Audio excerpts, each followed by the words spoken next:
네, 국민의힘 조명입니다. 한국장애인개발원의 최용성 경영본부장님. 네. 예, 제가 지난해 3월에 존경하는 우리 이종성 의원님과 보행약자 내비게이션 시스템 구축을 위한 토론회를 공동 개최했어요. 네네. 장애인 이동권이나 시설물 접근에 많은 관심을 갖게 됐는데요. 네. 국내에 등록돼 보시는 바와 같이 국내에 등록된 건축물 723만 개 중에서 네네. 장애인을 위한 경사로 엘리베이터, 장애인 화장실 같은 편의시설을 갖춘 비율은 약 2.6%, 18만 개밖에 안 됩니다. 말이 됩니까? 하물며 제가 근무했던 국립대학교 저 연구실 4층 건물도 엘리베이터가 없었어요. 근데 이러니 보행약자 입장에서 지금 많은 이슈가 되고 있죠. 시설물 접근성은 제한되고 이동권은 보호받지 못하는 겁니다. 장애인 정책, 장애인 복지 예산이 OECD 회원국 중에서도 꼴찌라는 거 아시죠? 네네. 더 기가 막히는 거는요. PPT 한번 보십시오.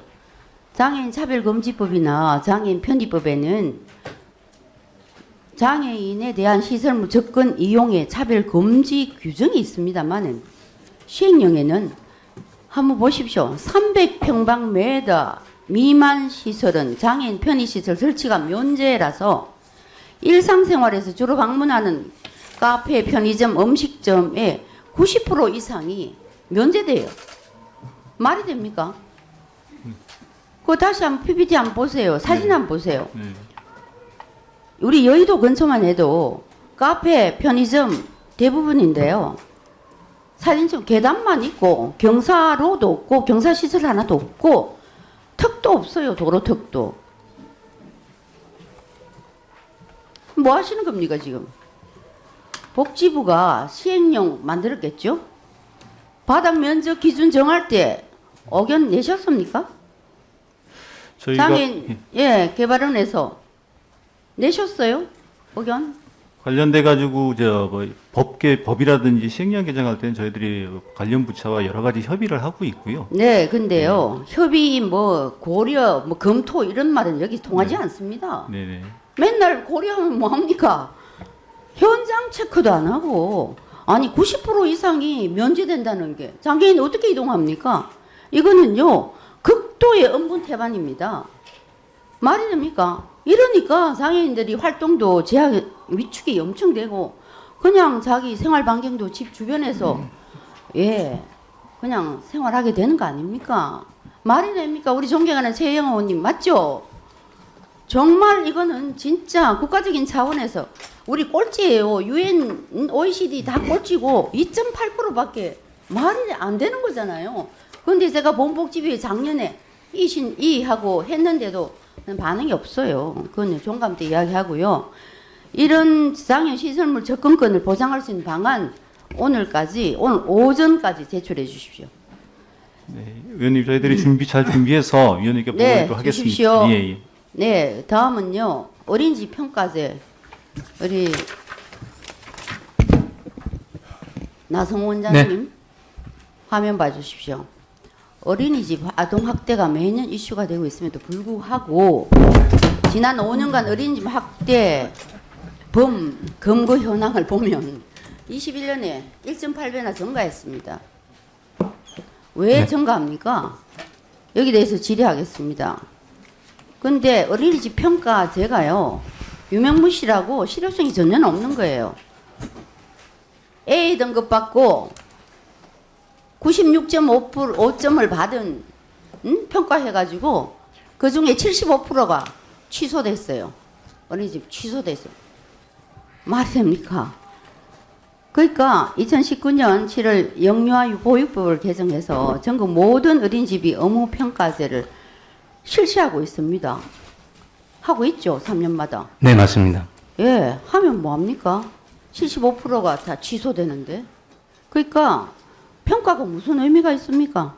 높은 평가받은 어린이집에서 아동학대가 발생해도 75%는 발생 재발하는데 발생하는데 그 평가 유명무실한 거 아닙니까? 그러니까 이 팩트 하나만 봐도 평가제가 아무 소용이 없다는 겁니다. 그 다음 보면요. 하물며 실효성 없는 어린이집 평가 항목 자체가요. 교사는 위협, 비난, 조롱 등 부정적 언어를 사용하지 않는다. 그 평가하기 전에 다 이미 공개돼가지고 뭐 놀이 상황을 관찰하면서 상호작용을 한다. 이런 항목은 평가 주관 미리 통보받은 어린이집 입장에서 충분히 대비할 수 있는 거잖아요. 그런데 그 다음 PPT 더 참 어이가 없어요. 현장에 있는 보육 교사들조차 반대 목소리, 평가제에 반대 목소리가 굉장히 거세요. 힘만 낭비하는 제도다. 일주일만 어린이집에서 일해보고 만들어라. 완전 탁상행정 아닙니까? 현장도 모르고 이런 평가제도 부정적인 의견이 현장에 있는 교사들이 너무 높은 거예요. 그러니까 3년 만에 실시하는 실효성 없는 유명무실한 평가제 괜히 그냥 정말 저는 우리 대한민국의 공무원들이 정말 사명감을 가지고 의무감을 가지고 책임감을 가지고 일을 한다는 생각이 0.01%도 안 듭니다. 정말입니다. 제가 자꾸 이렇게 국감하면서 목소리 자꾸 높아지는데요. 저보고 세게 한다고 그러는데 내용 보면 화가 나요. 저희 손자도 있고 손녀도 있고 저희 아이들이 있는데 불안해서 어떻게 이걸 어린이집 보냅니까? 그러니까 이런 교육 교사들조차 이렇게 말을 하는 현장 체크하고요. 이런 부분에 대해서 좀 평가제 어떻게 변경할 건지 의견 주시고 정말 가족 같은 마음으로 정말 사명감 가지고 일해 주시기 바랍니다. 마지막 멘트 하십시오. 네, 의원님께서 지적하신 문제는 현장에서 저희들도 파악하고 있습니다. 그래서 복지부하고 협의해서 평가는 평가다워야 된다고 생각하고요. 그쪽에서 상호작용이나 현장의 수용성을 높이고요. 아동학대라든가 위반 행위에 대해서는 현장 조사라든가 이를 통해서 정리를 좀 구분해서 좀 강화되고 또 규제적인 측면은 약화시키면서 이런 평가체계 개편을 복지부와 협의 중에 있습니다. 그래서 이게 곧 준비가 되는 대로 의원님께 보고 드리고 평가체계 전반에 거쳐서 다시 한번 보고 드릴 기회를 갖도록 하겠습니다.